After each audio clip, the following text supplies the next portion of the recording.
Hello friends, welcome to my channel. இன்னைக்கு இந்த வீடியோவில் நம்ம என்ன பார்க்க போகிறோம் அப்படின்னா, இட்லி தோசை மாவு எப்படி வெறும் 30 நிமிஷத்தில் அரைக்கிறதுன்னு தான் பார்க்க போகிறோம். நம்ம நார்மலாக எப்போவுமே இட்லி தோசைக்கு மாவு அரைக்கும் போது அரிசி தனியாகவும் உளுந்த தனியாகவும் ஊற வச்சு தனித்தனியாக அரைச்சி எடுப்போம். அப்படி நம்ம அந்த மாவை அரைச்சி எடுக்கிறதுக்கு குறைஞ்சது 1 மணி நேரத்துலேருந்து 1.5 மணி நேரம் வரை ஆகும். ஆனால் இந்த மெத்தடில் இந்த மாவை நீங்கள் வெறும் அரை மணி நேரத்தில் அரைச்சிடலாம். ரொம்ப ரொம்ப சாஃப்டான இட்லி, மொறு தோசை எல்லாமே பண்ணலாம். கூடவே குழிப்பணியாரம், ஆனியன் தோசை, மசாலா தோசை, ஊத்தாப்பம் எல்லாமே பண்ணலாம். 6 விதமான டிஃபனுக்கும் பொருந்தக்கூடிய இந்த மாவு எப்படி நம்ம அரை மணி நேரத்தில் அரைக்கிறதுன்னு வாங்க வீடியோவில் பார்க்கலாம். அதுக்கு முதல்ல நான் இட்லி அரிசி எடுத்து ஊற வச்சுக்க போகிறேன். நான் இன்னைக்கு 4 கப் இட்லி அரிசி எடுத்திருக்கேன்.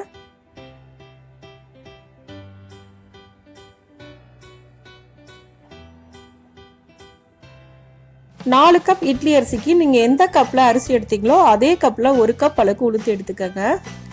கூடவே 1 ஸ்பூன் அளவுக்கு வெந்தயம் அதையும் போட்டுக்கோங்க. இப்போ அரிசி உளுந்து ரெண்டையும் தனித்தனியாக கழுவி குறைஞ்சது 5லேருந்து 6 மணி நேரம் ஊற வச்சுக்கோங்க. 2லேருந்து 3 தடவை நல்லா கழுவிட்டு ஊற வைங்க. இப்போ இதை மூடி போட்டு மூடி வச்சிடலாம். ஒரு 6 மணி நேரத்துக்கு நல்லா ஊறட்டும். இப்போ 6 மணி நேரம் ஆயிடுச்சு. நான் ஓப்பன் பண்ணியிருக்கேன். நல்லா ஊறிடுச்சு. இப்போ நம்ம கிரைண்டரில் உளுந்த மட்டும் போட்டுக்கலாம். உளுந்து ஊற வச்ச அதே தண்ணியோடையே போட்டுக்கோங்க.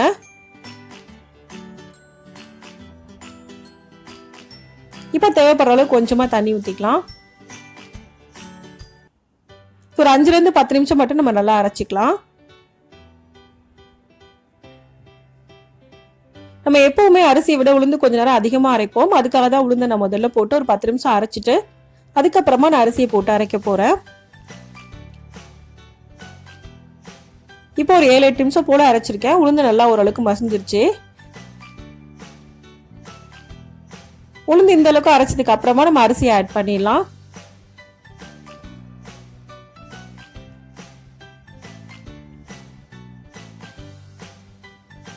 அரிசியில் இருக்க தண்ணி எல்லாத்தையும் வடிச்சுட்டு ஆட் பண்ணிக்கோங்க.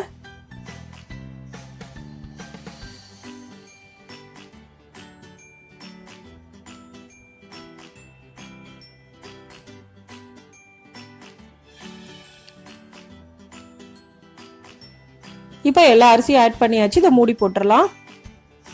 அப்பப்போ ஓப்பன் பண்ணி மிக்ஸ் பண்ணி விட்டுக்கோங்க. 20 நிமிஷம் போல அரைச்சா போதும், நமக்கு மாவு ரெடி ஆயிடும். இப்போ நான் 20 நிமிஷம் போல அரைச்சிருக்கேன். ஓப்பன் பண்ணி பார்க்கலாம். மாவு ஓரளவுக்கு ரெடி ஆயிடுச்சு. ஒரு 5 நிமிஷம் போல இருந்தால் போதும். இந்த ஸ்டேஜில் தேவையான அளவுக்கு உப்பு சேர்த்துக்கலாம். உப்பு சேர்த்து ஒரு 5 நிமிஷம் போல அரைச்சி எடுத்துக்கோங்க. இப்போ இது நல்லா மிக்ஸ் பண்ணி விட்டுட்டு மறுபடியும் ஒரு 5 நிமிஷத்துக்கு மூடி வச்சிடலாம்.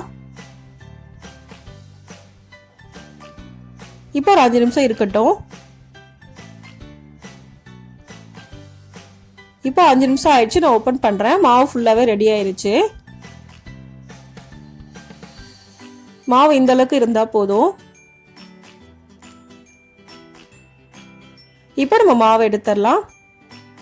முதல்ல இந்த கல்லை மட்டும் எடுத்து ஒரு பிளேட்ல வச்சிருங்க. இது மாதிரி கல்லில் இருக்க மாவு எல்லாத்தையுமே எடுத்துருங்க.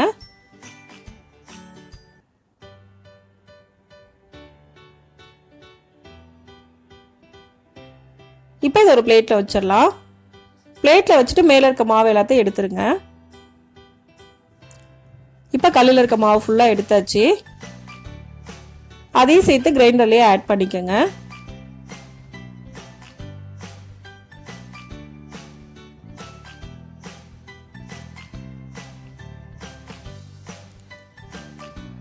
இப்போ இதை ஒரு தடவை மட்டும் மிக்ஸ் பண்ணி விட்டுக்கோங்க.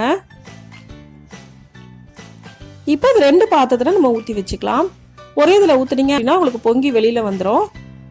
நீங்கள் எந்த பாத்திரம் எடுக்கிறீங்களோ அதில் பாதி அளவுக்கு தான் மாவு இருக்கணும். அந்த மாதிரி ஊற்றி வச்சுக்கோங்க. இப்போ மாவெல்லாம் ஊற்றி வச்சாச்சு. இப்போ இதை மூடி வச்சிடலாம்.